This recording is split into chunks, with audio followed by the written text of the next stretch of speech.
Close your eyes if you'd like, and let the world around you fade for a moment. Picture yourself settling into a quiet, comfortable place where the weight of the day lifts gently from your shoulders. Tonight, we're going to wander back in time to a decade that hums with a peculiar energy, the 1920s in America. A time often called the Roaring Twenties, though for many, it was less a roar and more a steady rhythm of life, filled with simple pleasures, new curiosities, and the hum of daily existence. This is not a story of grand events or sweeping changes, but of the quiet corners of life, how ordinary Americans spent their free moments, the things that brought them joy, distraction, or solace. Imagine yourself stepping into a small town, perhaps somewhere in the Midwest, where the air carries the faint scent of coal, smoke, and freshly baked bread. Or maybe you're in a bustling city, where the clatter of streetcars and the murmur of voices blend into a soothing backdrop. The 1920s were a time of transition, a bridge between the old and the new, where people found ways to fill their leisure hours with both tradition and novelty. Tonight, we'll explore those moments, the dances, the radio hums, the Sunday picnics, and the quiet evenings at home. Each segment of our journey will unfold slowly, like pages in a well-worn book, inviting you to drift through history at your own pace. So settle in. Let your mind wander as we begin, not with the clamor of jazz or the flash of flappers, but with the everyday lives of those who lived a century ago.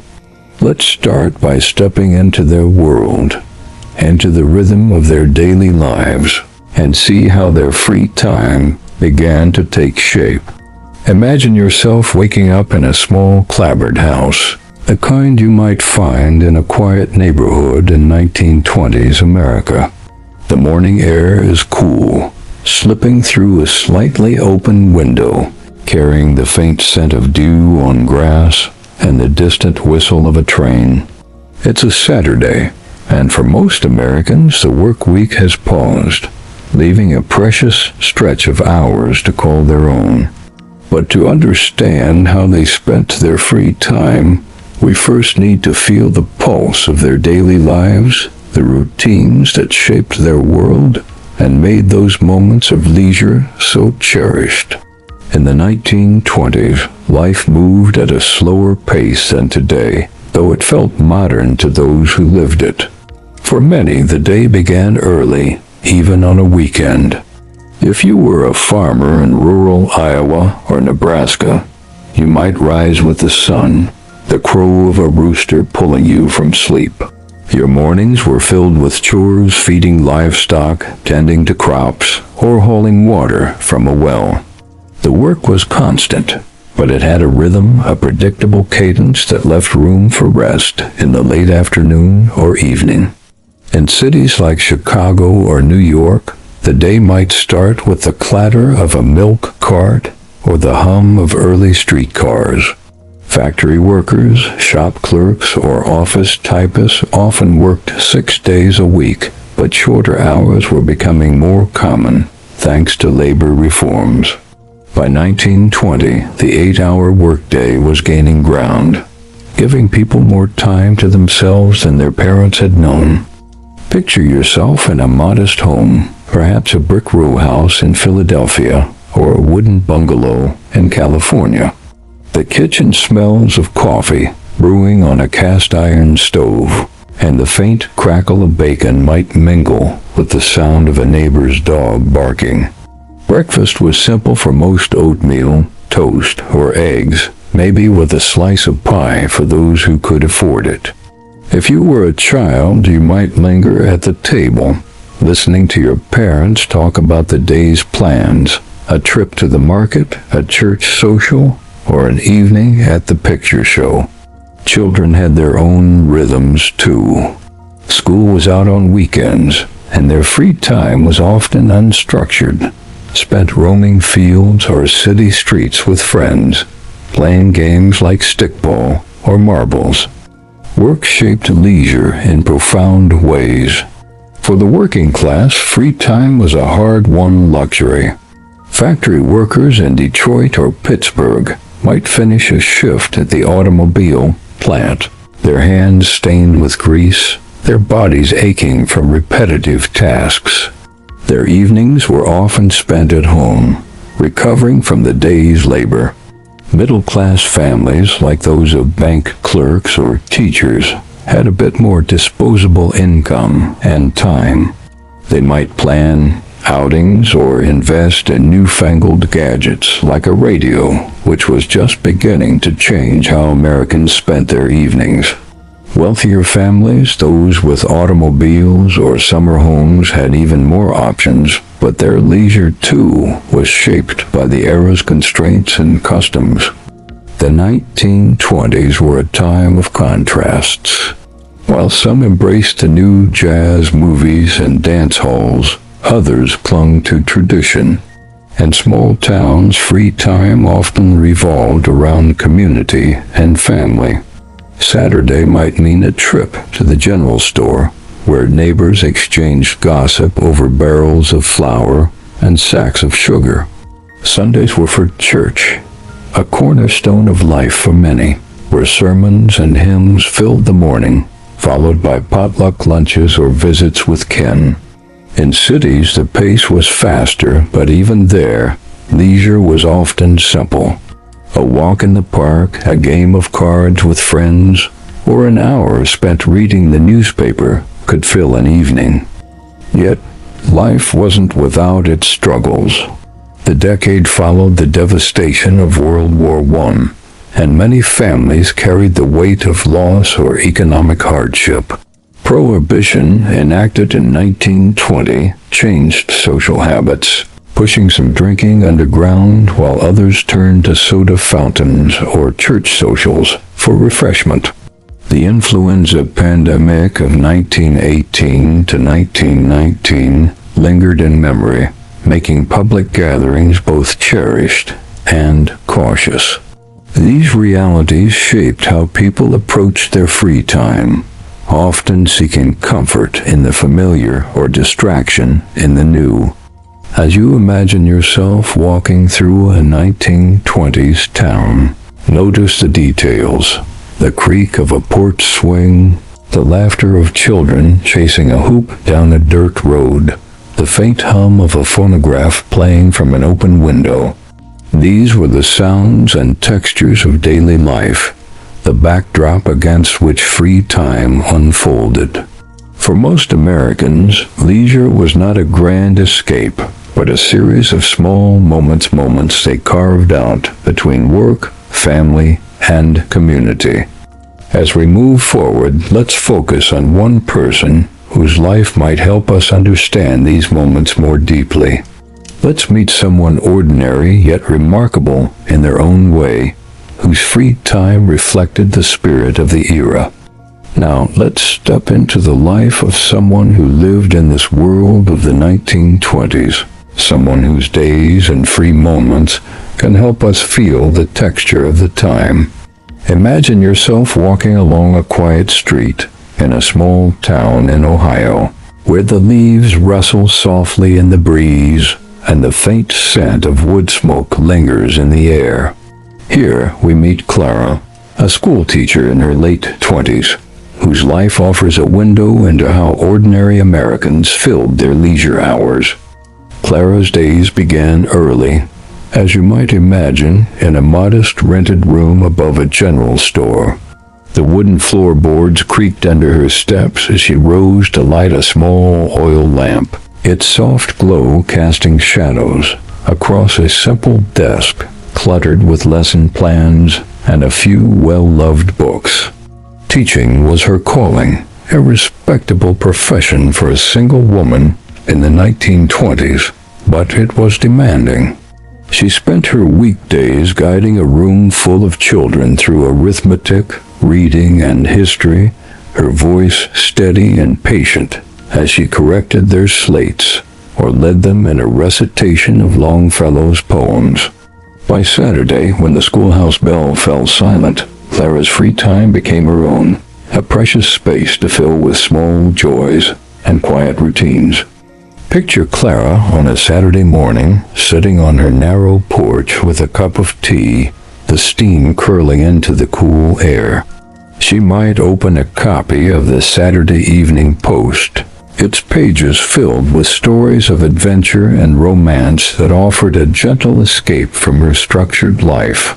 Reading was a favorite pastime, not just for Clara, but for many in her town. Books were expensive, so she often borrowed novels from the local library, a modest room above the town hall, where the librarian, Mrs. Whitaker, knew everyone's tastes. Clara loved the works of Willa Cather, whose tales of prairie life felt familiar yet distant, like echoes of her own childhood on a nearby farm. In the afternoons, Clara might walk to the town square, where the rhythm of the community unfolded. The 1920s were a time when small towns thrived on connection, and Clara's free time often revolved around these social threads. She might join a sewing circle at the church where women gathered to stitch quilts or mend clothes, their needles moving in time with soft conversation. The room hummed with talk of local events, a barn dance the next county over, or the new preacher's sermon style. These gatherings were not just practical, but a way to weave the fabric of community, a place where Clara could laugh quietly over a shared joke or listen to the older women's stories of their own youth. Evenings brought different possibilities. Clara didn't own a radio, those were still a luxury in her small town, but she might visit a neighbor who did.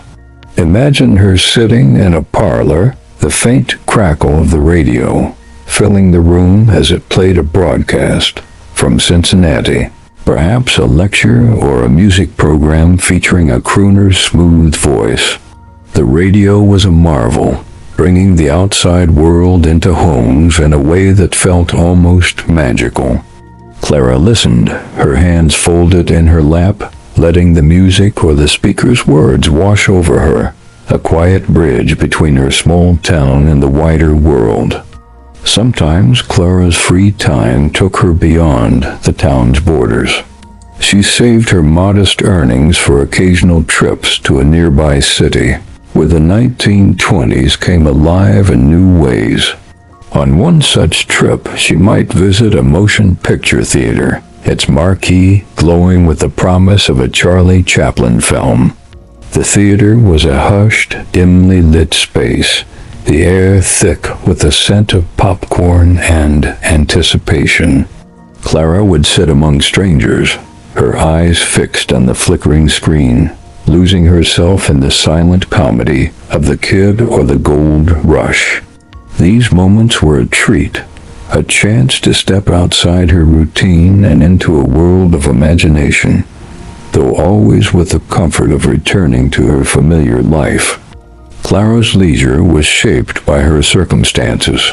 As a single woman, she navigated the expectations of her time, modesty, community involvement, and a focus on her work. Yet she found small ways to express her individuality.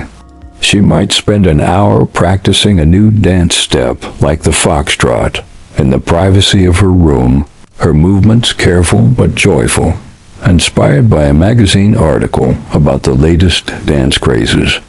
Or she might write letters to a cousin in Chicago, describing her quiet life and asking about the city's jazz clubs and skyscrapers. These letters, written in her neat cursive, were a way to connect, to dream, and to reflect. Life for Clara wasn't without its challenges. The 1920 Applebaum, Clara felt the weight of the era's uncertainties. The war had left its mark on her community. Some of her students had lost fathers or brothers, and the memory of those losses lingered in quiet moments. Prohibition meant that social gatherings were dry, at least officially, though whispers of homemade cider or secret speakeasies reached even her small town. Yet, Clara found solace in her routines, in the predictability of her days, and in the small pleasures that filled her free time. As we leave Clara's world for now, imagine her sitting by her window, the evening settling around her like a soft blanket. Her life, like so many others, was a balance of duty and delight, of community and solitude. Let's carry this sense of balance forward as we explore another facet of the 1920s, one that captures the imagination with a touch of mystery. Now, let's drift into a quieter corner of the 1920s, where a new invention was weaving its way into the homes and hearts of Americans, transforming how they spent their free time. Imagine yourself in the soft glow of an evening, perhaps in a small living room where a wooden radio set sits on a polished table, its dials gleaming faintly in the lamplight. The air hums with a faint static, a sound as soothing as it is novel, as voices and music from distant cities fill the room. This is the mystery and magic of radio in the 1920s, a cultural phenomenon that captivated millions, not with the flash of a stage or the flicker of a screen, but with the invisible waves that carried stories, songs, and ideas into the heart of everyday life. Radio was still a young technology in the early 1920s, its arrival almost like a whisper of the future. If you were living then, you might remember a time before it existed, when evenings were filled with the rustle of newspapers or the strum of a guitar on a porch. But by 1922, radio stations were sprouting across America, from Pittsburgh's KDKA to New York's WEAF. These stations broadcast everything from orchestra performances to sermons, from baseball scores to bedtime stories for children. For many, the radio was a marvel, a box that brought the world closer, without ever leaving home. Picture yourself sitting in a modest parlor, perhaps in a city apartment or a rural farmhouse. The room smells faintly of wax polish and the day's cooking, maybe a lingering hint of apple pie or stew. The radio, a bulky contraption with exposed tubes and a tangle of wires, crackles to life as someone, maybe you, maybe a neighbor, carefully adjusts the dial. There's a moment of anticipation, a hush as the static clears, and then a voice emerges, calm and clear, reading the news or introducing a song. It's a small ritual, this tuning in, one that millions of Americans began to share in their free time. Radio's appeal lay in its intimacy. Unlike the communal spectacle of a movie theater or a dance hall, radio was personal, a companion for quiet evenings. Families gathered around it, their chairs pulled close, listening to programs like the Everyday Hour or early comedy sketches. In rural areas where entertainment was scarce, radio was a lifeline. A farmer in Nebraska might listen to crop reports or weather forecasts, practical information that shaped his work. But he'd stay tuned for a concert from Chicago, the notes of a violin floating through the air like a distant dream. In cities, radio brought sophistication, a taste of Broadway or a lecture on literature, into homes that might never see a theater's stage. For many, radio was also a shared experience. Neighbors might invite each other over to listen, especially if only one household could afford the set, which cost anywhere from $50 to $200, a significant sum when a loaf of bread was a nickel. Imagine a group of friends in a small town, crowded into a parlor, the room warm with the glow of camaraderie. They might laugh over a vaudeville act broadcast from a distant studio or fall silent during a presidential address, like one of Calvin Coolidge's speeches, his New England accent steady and measured. These moments wove people together, creating a sense of connection across miles and circumstances. But radio wasn't without its mysteries. To the uninitiated, it was almost magical. How could voices travel through the air, invisible yet clear?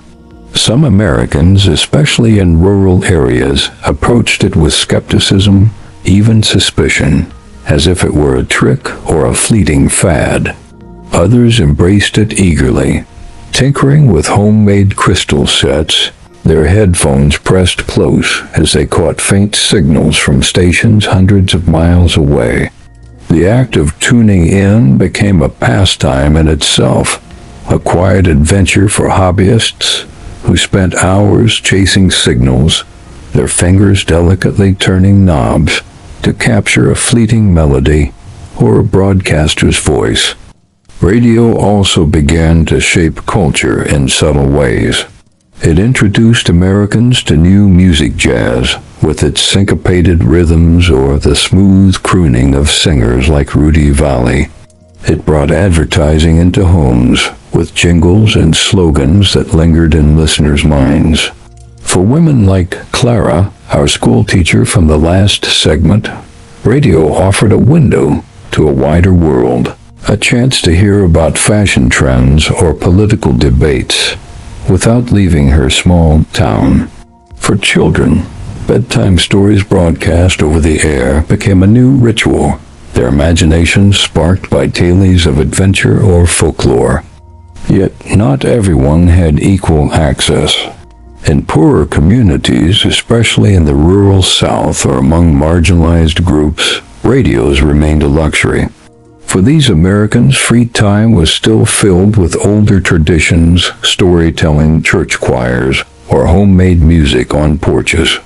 The radio's rise highlighted the era's divides between urban and rural, rich and poor, yet it also created a shared cultural thread, a sense that everyone was listening to the same song or story, even if miles apart. As you imagine that radio's soft hum fading into the background, let the static carry you forward. The 1920s were a time of contrasts, and radio was just one part of the tapestry. Let's shift now to another aspect of this decade's leisure, one that took people out of their homes and into the vibrant, swaying world of social gatherings. Now, let's step out into the evening air of the 1920s, where the glow of streetlights or the flicker of lanterns casts a soft warmth over the streets. Imagine yourself walking toward the center of a small town or a bustling city neighborhood, where the faint strains of music drift through the air, mingling with the murmur of voices and the shuffle of feet. The 1920s were a time when free time often meant coming together, whether in the lively sway of a dance hall or the familiar comfort of a community gathering. These social moments, filled with laughter and connection, were a cornerstone of how Americans spent their leisure hours, a chance to step away from the daily grind and into the rhythm of shared life. Picture a Saturday night in a small town, perhaps in Indiana or Pennsylvania. The local Grange Hall or church basement has been transformed for a community dance. The wooden floor is polished, reflecting the soft light of hanging bulbs, and the air carries the scent of cedar shavings and homemade lemonade. A small band, maybe a fiddle, a banjo, and a piano strikes up a tune, something lively like Sweet Georgia Brown or a gentler waltz. Couples move across the floor, their steps careful but joyful, practicing dances like the foxtrot or the Charleston, which were sweeping the nation. These dances were new, modern, a break from the formal waltzes of the past, and they carried a sense of freedom, a way to express the energy of the decade. In these small town gatherings, everyone knew each other. You might see Clara, our school teacher, standing near the edge of the room, her hands clasped, watching the dancers with a quiet smile. She might join in for a slow dance, her movements precise, or laugh with friends over a shared plate of molasses cookies brought by a neighbor. These events were more than just dances, they were a tapestry of community life. Families brought their children, who chased each other under tables, or listened wide-eyed to older folks' stories of harvests past. Older couples sat along the walls, fanning themselves, their conversations weaving through local gossip, crop prices, or the latest sermon. In cities, the social scene was brighter, more electric. Imagine yourself in a Chicago dance hall, where the air is thick with the scent of perfume and cigarette smoke, though prohibition keeps the drinks to soda pop or punch, at least officially. The band here is larger, maybe with a saxophone or trumpet, playing jazz that pulses through the crowd. Young men and women, dressed in their best flapper dresses with fringe for some, neatly pressed suits for others, move in sync, their feet kicking and spinning in the Charleston's lively steps. These urban dance halls were a magnet for the young, a place to see and be seen, to try out the latest styles and flirt with the possibilities of the modern age. But dancing wasn't just about movement, it was a cultural moment. The 1920s saw a shift in social norms, especially for women. Dances like the shimmy or the black bottom, with their bold, playful steps, shocked some older generations, who saw them as rebellious or even scandalous. Yet for many, they were a way to claim a new kind of freedom, to step outside the rigid roles of the past. Still, these gatherings remained structured in their own way. Chaperones often lingered at community dances, ensuring propriety, and even in city dance halls, social rules governed who danced with whom and how late they stayed. Beyond dance halls, other gatherings filled Americans' free time. Church socials were a mainstay, especially in rural areas. Picture a Sunday afternoon picnic on a grassy field, the tables covered with checkered cloths and laden with fried chicken, cornbread, and apple pies. Families spread blankets under sprawling oaks, children played tag, and adults shared news of the week. These events were a chance to reconnect, to strengthen the bonds of faith and community. In urban neighborhoods, block parties or fraternal lodge meetings served a similar purpose, bringing together immigrant communities or workers' groups in a shared celebration of food, song, or storytelling. Not all social life was so structured. In warmer months, you might find groups of friends gathering on front porches or in city parks, playing cards or dominoes, the clink of glass bottles, perhaps filled with homemade root beer, adding to the evening's hum. These moments were simple but vital, a way to unwind and share in the small joys of life.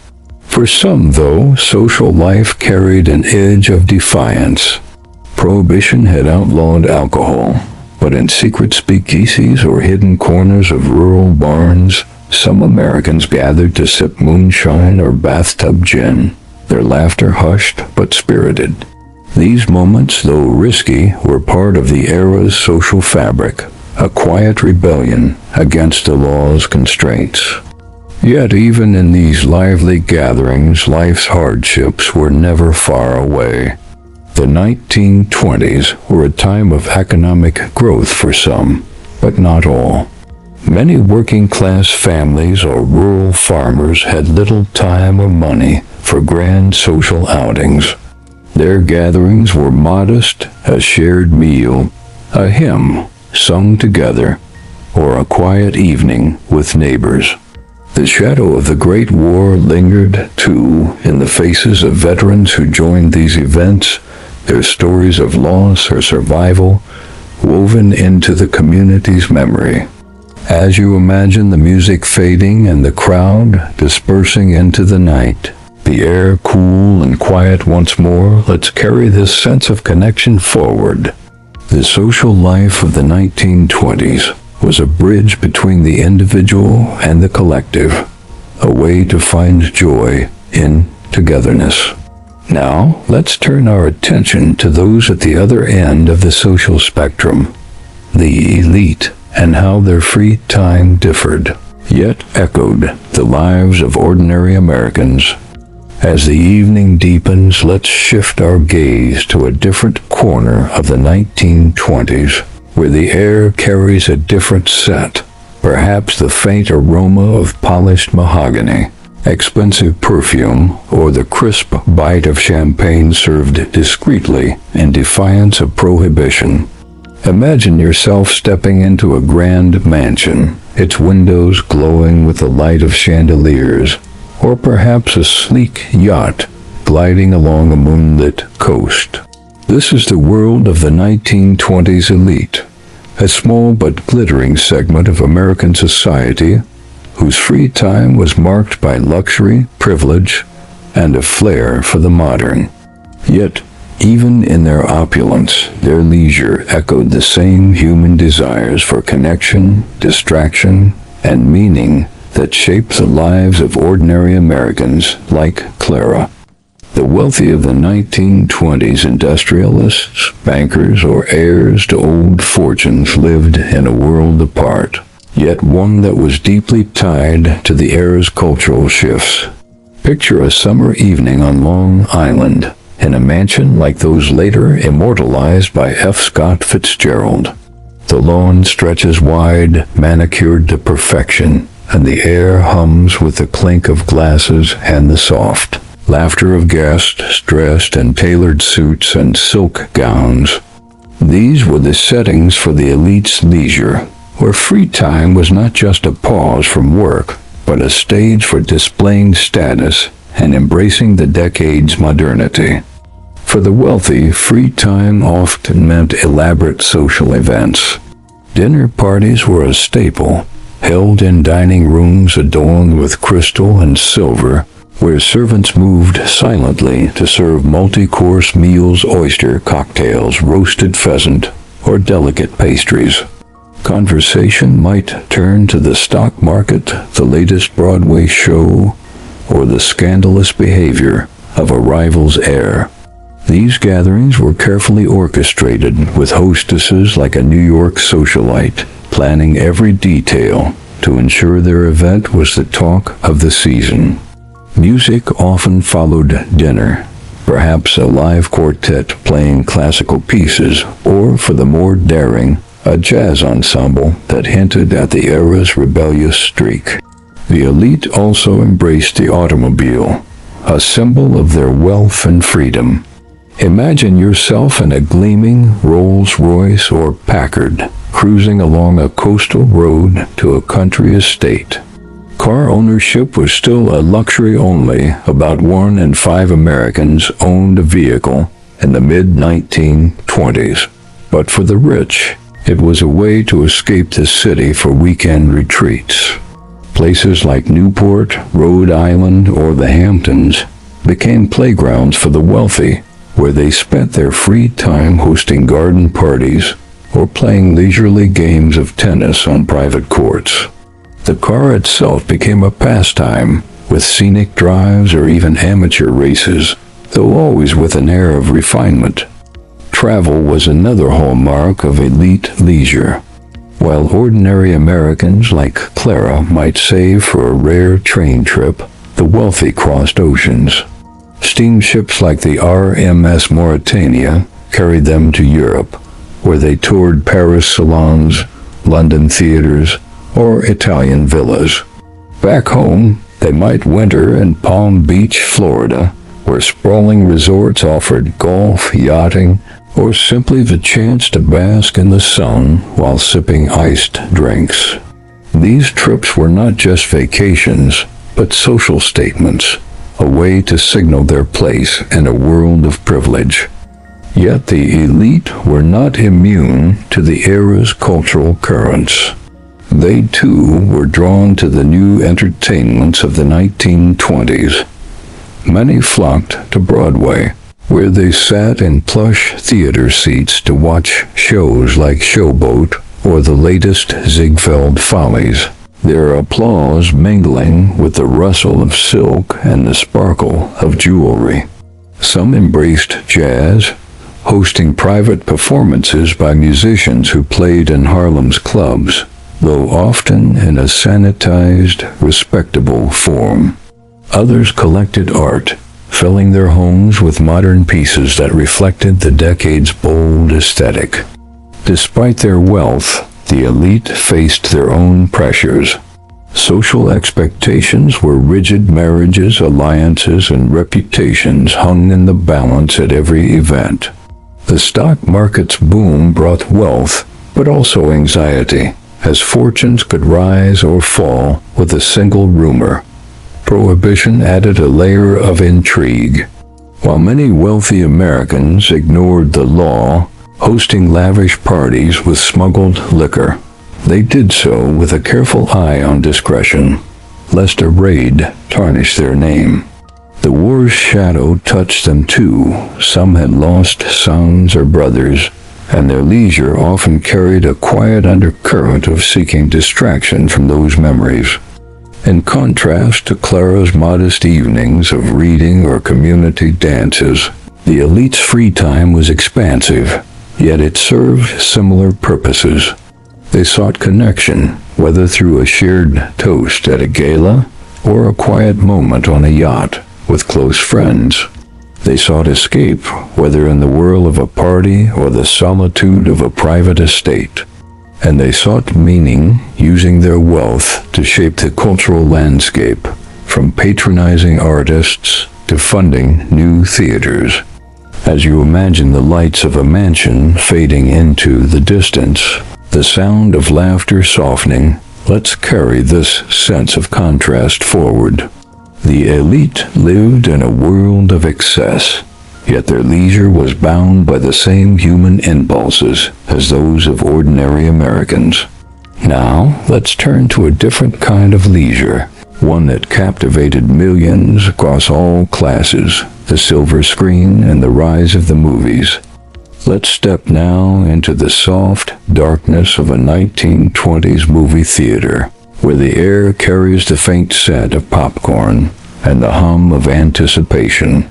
Imagine yourself settling into a cushioned seat, the room around you buzzing with quiet excitement as the lights dim and the projector's beam flickers to life. In the 1920s, the motion picture was more than entertainment. It was a cultural tide that swept across America, drawing people from small towns to sprawling cities into its glow.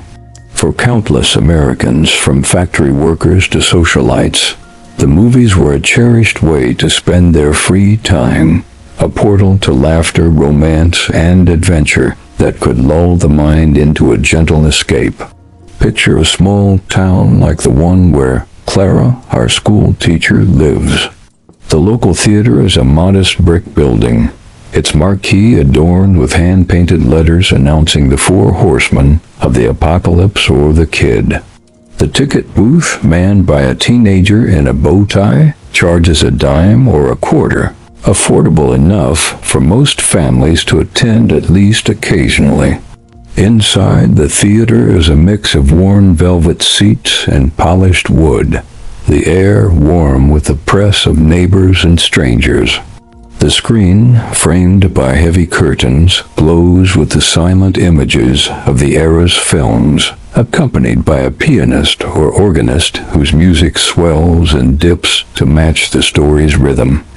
Movies in the 1920s were silent, their stories told through expressive gestures, intertitles, and the universal language of emotion. Stars like Charlie Chaplin with his Waddling Tramp or Mary Pickford, America's Sweetheart, captivated audiences with their ability to convey joy or sorrow without a single spoken word. Imagine yourself watching Chaplin's The Gold Rush, chuckling softly as his character eats a boiled shoe with the manners of a gourmet, or feeling a quiet pang as Pickford's character in Stella Maris faces heartbreak. These films were crafted to draw you in, to let you lose yourself in their world, and for many, they were the perfect way to unwind after a long week. The theater was a communal space, yet deeply personal. Families came together, children clutching pennies for candy, while young couples stole glances in the dark, their hands brushing as they shared a bag of peanuts. In cities like New York or Los Angeles, grand movie palaces like the Roxy or Grauman's Chinese Theater elevated the experience. These were cathedrals of cinema, with ornate ceilings, marble floors, and ushers in crisp uniforms. Even the elite, who might host private screenings at home, flocked to these palaces, drawn by their glamour and the chance to be part of the crowd. For ordinary Americans, the movies were a democratizing force. A factory worker in Detroit could sit beside a bank clerk, both equally enthralled by Rudolph Valentino's smoldering gaze in the chic. In rural areas where entertainment was scarce, traveling film shows brought reels to Grange halls or open fields, the screens set up under the stars. These screenings were events, with families arriving in Model Ts or on foot, spreading blankets and sharing homemade pies as they watched. The movies bridged divides of class, region, and even language, as silent films spoke to immigrant communities who found common ground in their stories. The films themselves reflected the 1920s spirit. Comedies like Buster Keaton's The General offered slapstick humor that eased the mind, while dramas like Wings, with its breathtaking aerial scenes, hinted at the war's lingering echoes without dwelling on its horrors. Westerns like The Covered Wagon romanticized the American frontier, while romances fed dreams of love and adventure. Yet, the movies also skirted the era's tensions. Prohibition, for instance, appeared in veiled ways, characters sipping tea with a wink, or speakeasy scenes that hinted at rebellion without showing its grimmer side. Going to the movies was a ritual, too. You might plan your week around a new release, saving coins for a ticket or debating with friends which film to see. In small towns, the theater often doubled as a community hub, hosting talent shows or lectures between screenings. For children, Saturday matinees were a highlight, filled with serials like The Perils of Pauline, each episode ending on a cliffhanger that kept them coming back. For adults, the movies offered a chance to dream, to imagine lives beyond their own, whether in the exotic deserts of Valentino's films or the bustling cities of Clara comedies. Yet, not every moment at the movies was serene. Theaters could be crowded, the air stuffy on hot summer nights. Some rural audiences faced long walks home in the dark, and in segregated areas, Black Americans were often relegated to balconies or separate screenings, a stark reminder of the era's inequalities. Still, the movies offered a shared escape, a place where the worries of work, debt, or loss could fade, if only for an hour or two. As the final reel ends and the screen fades to black, imagine the theater emptying, the crowd spilling into the night, their voices soft with talk of the film. The movies were a thread in the tapestry of 1920s leisure, weaving together the ordinary and the extraordinary. Let's carry this sense of escape forward as we explore another way Americans spent their free time, one rooted in the outdoors and the simple pleasures of nature. Now, let's step outside into the fresh air of a 1920s afternoon, where the sun filters through the leaves of ancient oaks or glints off a quiet river. Imagine yourself standing on a grassy field, the scent of wildflowers mingling with the faint smokiness of a distant bonfire. In the 1920s, free time often drew Americans outdoors to the familiar comfort of a local park, a family picnic, or the new allure of national parks. These moments in nature offered a gentle counterpoint to the era's growing urban bustle, a chance to breathe deeply, reconnect with the land, and find solace in the rhythm of the natural world. Picture a Sunday afternoon in a small town, perhaps not far from Clara's Ohio home. Families gather in a meadow near the edge of town, where a stream babbles softly, and the air is warm with the hum of summer. Blankets are spread across the grass, their edges pinned down with baskets heavy with fried chicken, potato salad, and jars of homemade lemonade. Children dart between trees, playing games like tag or hide and seek, their laughter carrying on the breeze.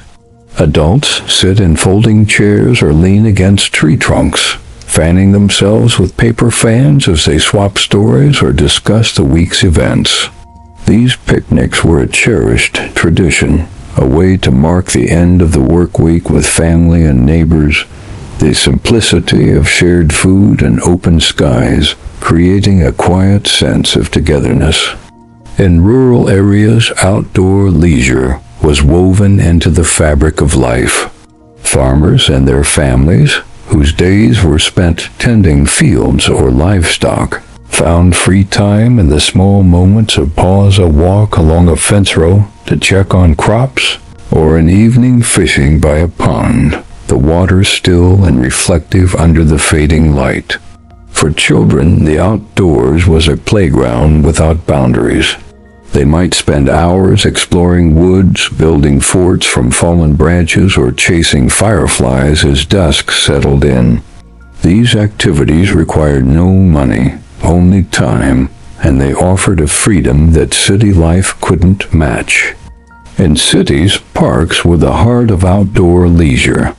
Imagine yourself strolling through New York's Central Park or Chicago's Lincoln Park, where pathways wind past manicured gardens and shimmering ponds. Families of all backgrounds came here, spreading out blankets for picnics or renting rowboats for a leisurely glide across the water. Young couples walked arm in arm, their footsteps crunching on gravel paths, while children fed ducks or played impromptu games of baseball. City parks were egalitarian spaces where the working class and the middle class mingled. Though the wealthy might arrive in chauffeured cars, their picnics catered with hampers from upscale grocers.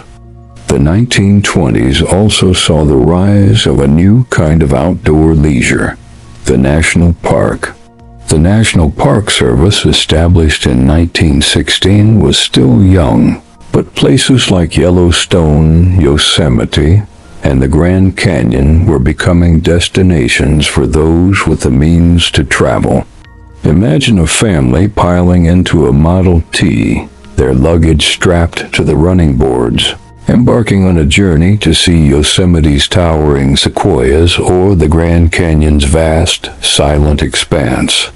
These trips were not yet common. Roads were rough and travel was slow, but they marked the beginning of a national love affair with the wilderness. For most, though, local forests or lakes provided a similar sense of awe, a place to camp under canvas tents or hike along trails worn by generations. The automobile, now more accessible to the middle class, transformed outdoor leisure. Sunday drives became a ritual for some, with families exploring country roads or visiting nearby towns. The car's rumble a soothing backdrop to their conversations. Roadside picnic spots sprang up, where travelers could stop to eat sandwiches or sip coffee from a thermos, the open road stretching out like a promise of freedom. For the wealthy, outdoor leisure might mean a hunting trip to a private lodge or a yacht excursion along a lake, but even these carried the same impulse: to escape, to breathe, to feel the world's vastness. Yet, the outdoors wasn't always idyllic. Summer heat could turn picnics swelteringly uncomfortable, and rural families faced the constant labor of maintaining their land even on weekends.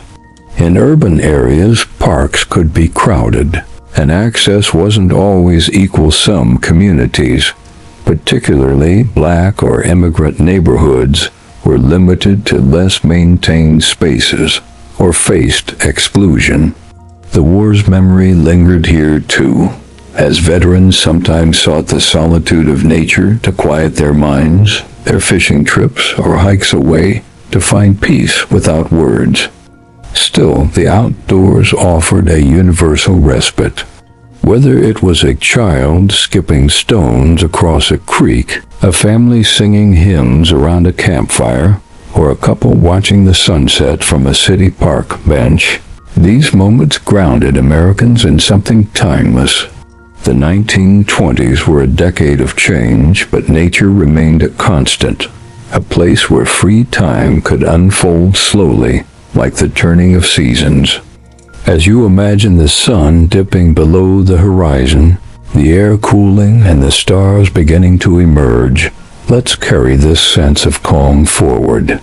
The outdoors was a canvas for leisure, but another form of entertainment was capturing imaginations indoors, the world of games and hobbies. Now let's settle into the quiet warmth of a 1920s evening, where the world slows to the rhythm of a ticking clock or the soft shuffle of cards on a kitchen table. Imagine yourself in a cozy parlor, the air carrying the faint scent of wax candles or a wood-burning stove, the room lit by the gentle glow of a single lamp. In the 1920s, free time often unfolded in the home or among close friends, where games and hobbies offered a way to unwind, connect, and find joy in the small, familiar moments of life. These pastimes, simple yet rich, were a cornerstone of leisure for Americans across cities, towns, and rural landscapes, filling their evenings with laughter and quiet concentration.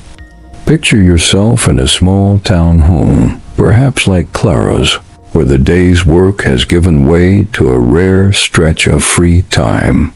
The table is cleared of dinner plates, and a deck of cards is spread out, its edges worn from countless games. Card games were a staple of 1920s leisure, beloved for their simplicity and ability to draw people together. Bridge was rising in popularity, especially among the middle class and urbanites, its strategic rules appealing to those who enjoyed a mental challenge. In Clara's town, you might find her and her neighbors playing whist or euchre, their voices low as they bid and bluff, the occasional chuckle breaking the stillness. These games were more than entertainment. They were a ritual, a way to share stories or tease a friend over a poorly played hand. In rural areas where resources were scarce, games often required little more than imagination.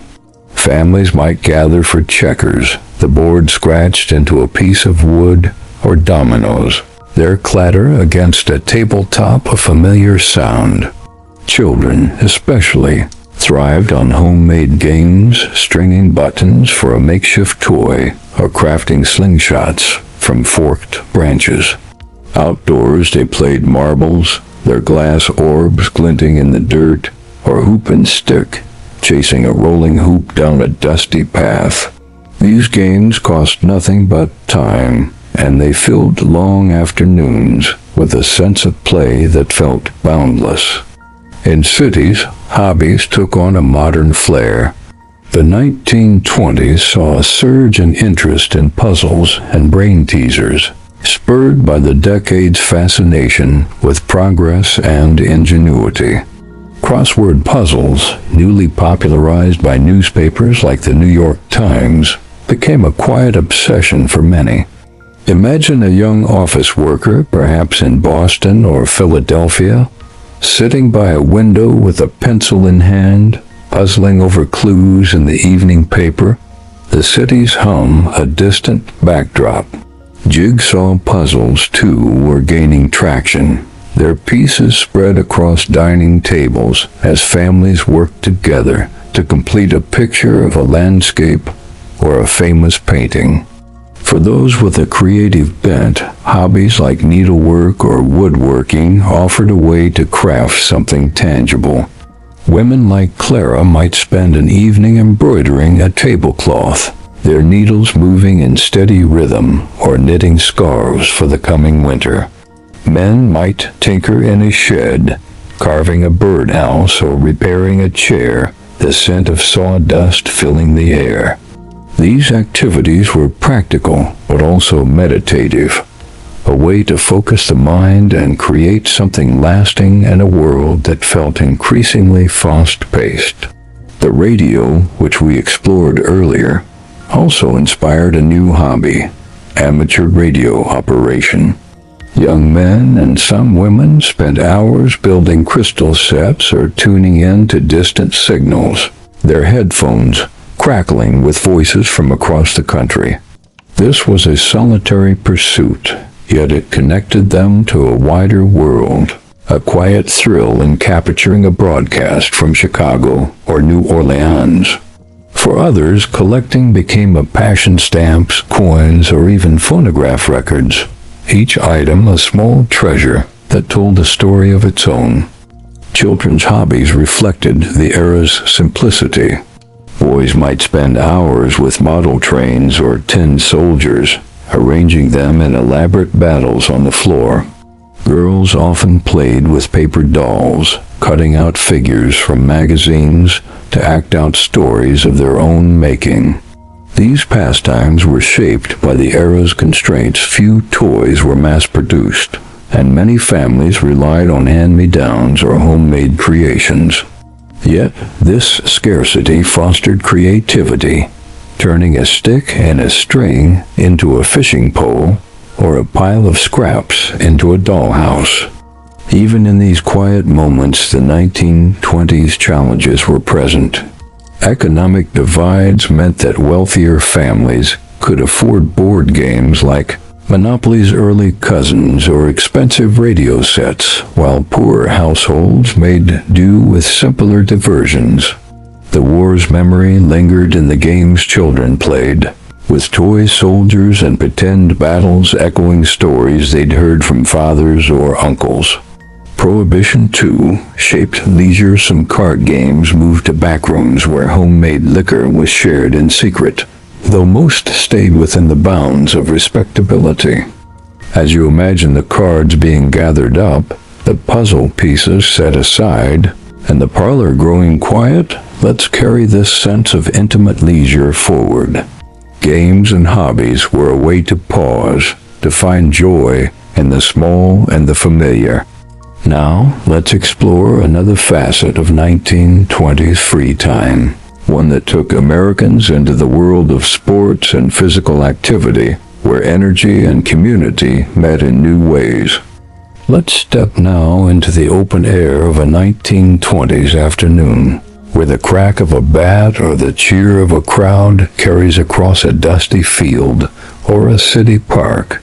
Imagine yourself standing on the edge of a makeshift baseball diamond, the grass worn thin by countless games, the air filled with the scent of leather gloves and freshly turned earth. In the 1920s, sports were more than just competition. They were a vibrant part of American leisure, a way to channel energy, build community, and celebrate the era's growing sense of vitality. From local games to the rise of national heroes, physical activity filled free time with a rhythm that was both exhilarating and grounding. Baseball was king in the 1920s, a sport that captured the nation's heart like no other. Picture a small town, perhaps not far from Clara's Ohio home, where a Saturday afternoon finds the community gathered at a local field. The stands, often just wooden benches or blankets spread on the grass, are filled with families, their voices rising in support of the town team. Players dressed in simple wool uniforms take their positions, their caps shading their eyes as they squint into the sun. The pitcher winds up, the bat connects, and a cheer erupts as the ball soars over the outfield. These games were a ritual, a chance for neighbors to come together, share homemade snacks, and revel in the simple joy of a well-played hit. In cities, baseball took on a grander scale. Imagine yourself in New York's Yankee Stadium, newly built in 1923, where the air hums with the excitement of thousands. Babe Ruth, the era's towering figure, steps to the plate, his larger-than-life presence drawing gasps and cheers. His home runs, 60 in 1927, alone made him a legend, a symbol of the decade's exuberance. Fans, from factory workers to bankers, flocked to games or huddled around radios to hear play-by-play broadcasts, their free time shaped by the sport's drama. For many, baseball was a shared language, a way to connect across class and region, though segregated teams and leagues reminded Black Americans of the era's deep divides. Beyond baseball, other sports filled the 1920s leisure hours. In rural areas, physical activity often tied to community traditions. Picture a county fair where men competed in wrestling matches or foot races, their laughter mingling with the scent of hay and roasted corn. Women, too, joined in, though their sports were often less formal: croquet on a lawn or a game of horseshoes during a picnic. Children played their own games, like kick the can or red rover, their energy spilling across yards and empty lots, turning any open space into a playground. In cities, new opportunities for physical activity emerged. Tennis and golf, once the domain of the elite, were gaining broader appeal. Imagine a middle-class family visiting a public tennis court, their rackets swinging in clumsy but enthusiastic volleys. Golf courses, too, began to open to a wider public, though they remained largely the province of the wealthy, who played at exclusive clubs, their caddies trailing behind with polished clubs. Swimming also grew in popularity, with public pools and beachside resorts drawing crowds in the summer, the water cool and inviting under the hot sun. The 1920s also saw the rise of spectator sports beyond baseball. Boxing matches like those of Jack Dempsey drew huge crowds, their intensity a stark contrast to the era's gentler pastimes, though promoters kept the violence contained to avoid alienating audiences. Football, still emerging as a professional sport, was popular on college campuses, where students and alumni gathered to cheer teams like Notre Dame's Four Horsemen. These events were as much social as athletic, with picnics and tailgates extending the day's leisure. For many Americans, physical activity was shaped by necessity as much as choice.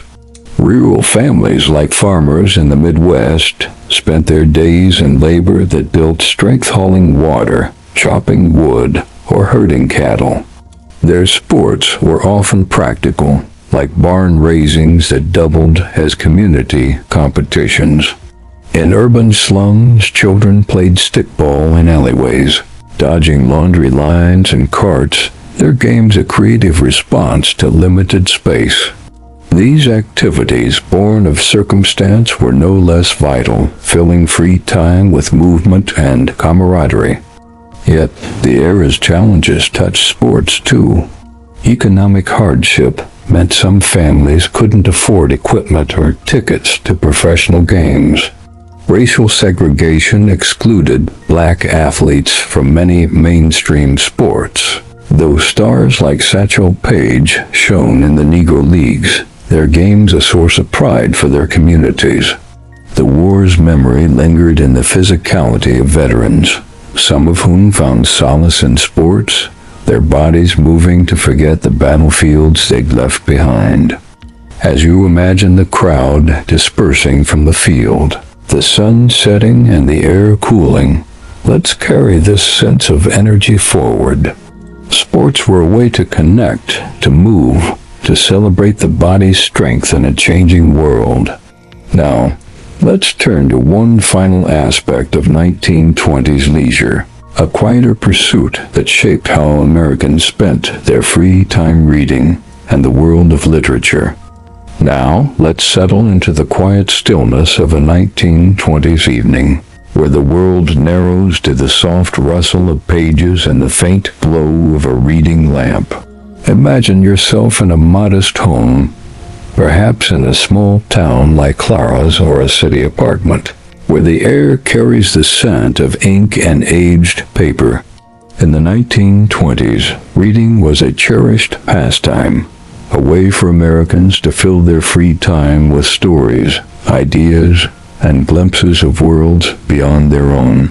From novels to newspapers, magazines to poetry, the written word offered a gentle escape, a chance to wander through the mind's landscapes while the body rested. Picture yourself sitting in a worn armchair, a book open in your lap. The room is quiet, save for the occasional creak of the house settling or the distant sound of a neighbor's phonograph. For many Americans, reading was a daily ritual, especially in the evenings when the day's work was done. In Clara's small Ohio town, the local library, a single room above the town hall, was a treasure trove. Its shelves held classics like The Adventures of Huckleberry Finn, but also newer works that captured the 1920s spirit, like F. Scott Fitzgerald's The Great Gatsby or Sinclair Lewis's Main Street. Clara might borrow one of these, her fingers tracing the embossed cover, losing herself in stories of ambition, love, or small-town life that felt both familiar and far away. Libraries were vital in the 1920s, especially in rural areas where books were a luxury.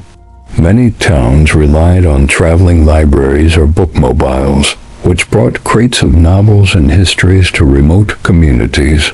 Imagine a farmer's wife in Nebraska, waiting for the bookmobile's dust trail on the horizon, eager to trade last month's novel for a new one.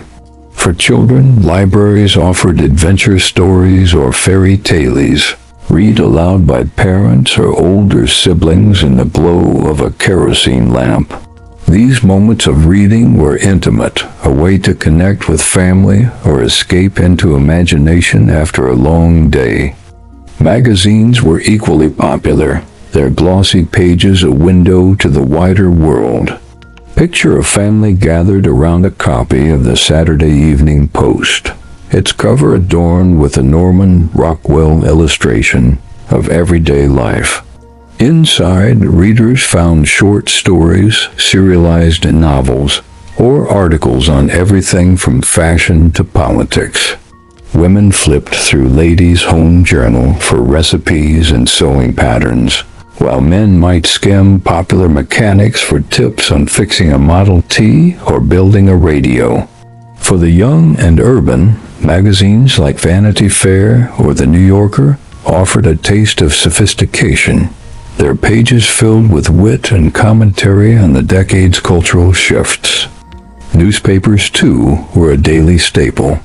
In cities, newsstands brimmed with dailies like the Chicago Tribune or the New York Times, their headlines shouting about politics, sports, or the latest Hollywood star. In small towns, weekly papers carried local news, births, marriages, or the outcome of the county fair read over breakfast or shared with neighbors. For many, the newspaper was a ritual, its pages spread across a kitchen table, the ink smudging fingers as they lingered over a comic strip like Little Orphan Annie or a crossword puzzle, a new fad that kept minds busy. Reading wasn't just solitary, it was social too. Book clubs, though less formal than today, were emerging, especially among women. Imagine Clara joining a group of teachers and neighbors, meeting in a parlor to discuss Edith Wharton's The Age of Innocence, their voices soft as they debated its themes of duty and desire. In cities, literary salons drew intellectuals and artists who gathered to read poetry or debate the modernist works of T.S. Eliot or Langston Hughes. Even in rural areas, families might read aloud, sharing passages from Treasure Island or the Bible, the words a thread that wove them together. Yet reading reflected the era's divides. Books were expensive, and while libraries helped, many poorer families had access only to hand-me-downs or school texts. Illiteracy, though declining, lingered in rural and marginalized communities, limiting who could share in this pastime. The war's shadow appeared in literature.